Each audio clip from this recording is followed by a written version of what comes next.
Hello everyone. तो कैसे हैं आप लोग? उम्मीद करता हूँ अच्छे होंगे, घर पे होंगे, सेफ होंगे। तो एक बार फिर से मैं आपका फिज़िक्स टीचर अल्ताफ़ हुसैन आप सभी का स्वागत करता हूँ ग्रेविट क्लासेस में। तो हम लोग क्या पढ़ रहे थे? हम लोग पढ़ रहे थे क्लास 12th की फ़िज़िक्स और चैप्टर था हमारा, यूनिट था इलेक्ट्रोस्टैट, और उसमें हम लोग इलेक्ट्रिक चार्जेस नामक टॉपिक पढ़ रहे थे। ठीक है, तो इलेक्ट्रिक चार्जेस इस चैप्टर में, ठीक है, इस यूनिट में, इलेक्ट्रोस्टैट यूनिट में हमने अभी तक क्या क्या पढ़ा है? हमने अभी तक पढ़ा है इलेक्ट्रिक चार्जेस पढ़ा है क्या होता है, क्वांटाइजेशन ऑफ चार्जेस पढ़ा है क्या होता है, और हमने कूलम्ब्स लॉ पढ़ा है, और इन सभी पे क्वेश्चंस भी किए हुए हैं। तो जो लोग, क्योंकि आप लोगों को पता है ये हमारा तीसरा लेक्चर है, तो जो लोग इस लेक्चर पे नए हों वो पीछे के 2 लेक्चर जाके कर लें ताकि ये वीडियो उनको बेहतर तरीके से समझ में आ सके। तो चलिए बिना विलंब किए आज हमारा तीसरा लेक्चर इलेक्ट्रोस्टैट का स्टार्ट करते हैं। और आज हम लोग पढ़ेंगे, जो टॉपिक है उसका नाम है, बहुत इंपॉर्टेंट है, law of conservation of charges. ठीक है, तो स्टार्ट करते हैं। क्या पढ़ना है हमें? Law of conservation of charge. ठीक है भाई, तो law of conservation of charge क्या होता है? बचपन में पढ़ा होगा नहीं? Law of conservation of energy, तो उसमें क्या पढ़ा था? Energy can neither be created nor be destroyed ना, it can only be transform from one form to another form. पढ़ा होगा ना ये सब? ठीक उसी तरह एकदम law of conservation of charge है। तो law of conservation of charge क्या कहता है? It states that charges can neither be created nor be destroyed in isolation। ठीक है, comma, it can only be transferred, इधर लिख लेते हैं, transferred from one body to another body. क्या बोल रहा है भाई? कि चार्जेस ना ही क्रिएट किए जा सकते हैं ना ही डिस्ट्रॉय किए जा सकते हैं। ये बड़ा इंपॉर्टेंट चीज़ है। In isolation it can only be transferred from one body to another body. In isolation क्यों बोला? क्योंकि चार्जेस पेयर में डिस्ट्रॉय किया जा सकता है। जैसे कि एक प्लस चार्ज है, एक माइनस चार्ज है, तो प्लस चार्ज और माइनस चार्ज क्या होगा? आपस में कैंसल आउट कर देगा। अगर सेम मैग्नीट्यूड का है तो बिल्कुल कर देगा। तो पेयर्स में चार्जेस डिस्ट्रॉय किए जा सकते हैं, इसलिए हमने यहाँ पे ऐड कर दिया। ये बहुत ज़रूरी चीज़ है, in isolation.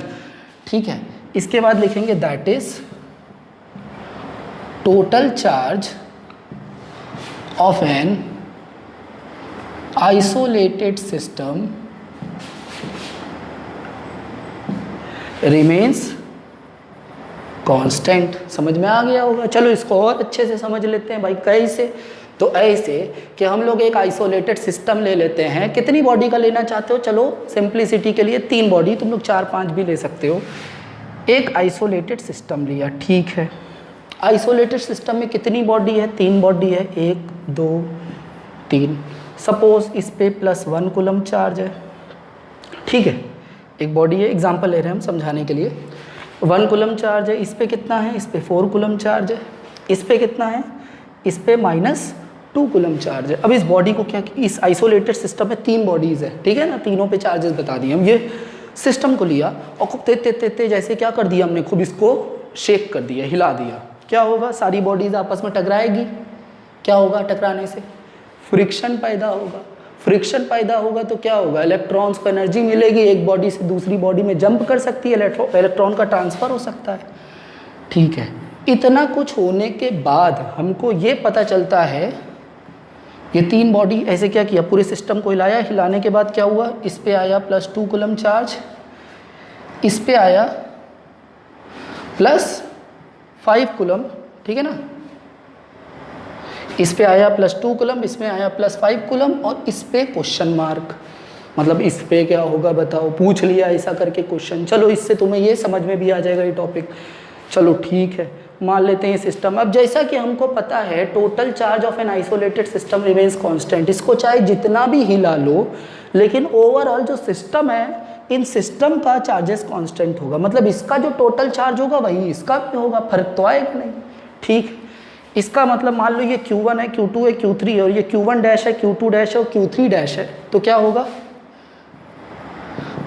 Q1 plus Q2 plus Q3 is equal to Q1 dash plus Q2 dash plus Q3 dash. Q1 कितना है 1 है, Q2 कितना है 4 है, और Q3 कितना है Q3 माइनस 2 है। चलो बढ़िया है। Q1 डैश कितना है 2 है, Q2 डैश कितना है 5 है, और Q3 डैश भाई नहीं पता, यही तो पता करना है। 4 1 5 माइनस 2 हो गया 3, 2 5 हो गया 7 प्लस Q3 डैश, 7 इधर गया माइनस हो गया, तो Q3 डैश कितना हो गया 3 माइनस 7, मतलब Q3 डैश आ गया -4 कूलम। तो हम ये कह सकते हैं इसकी वैल्यू कितनी आ गई -4 कूलम। तुम चेकआउट भी कर सकते हो, 4 और 1 5 और -2, इस पे टोटल चार्ज था 3 कूलम, इस पे 5 2 7 और -4 कितना आ गया, इस पे भी 3 कूलम आया ना सेम। तो इस तरह से इसकी वैल्यू पता कर सकते हैं। चलिए, ये अगर टॉपिक अच्छे से समझ में आ गया, आई होप आ ही गया होगा, तो इसको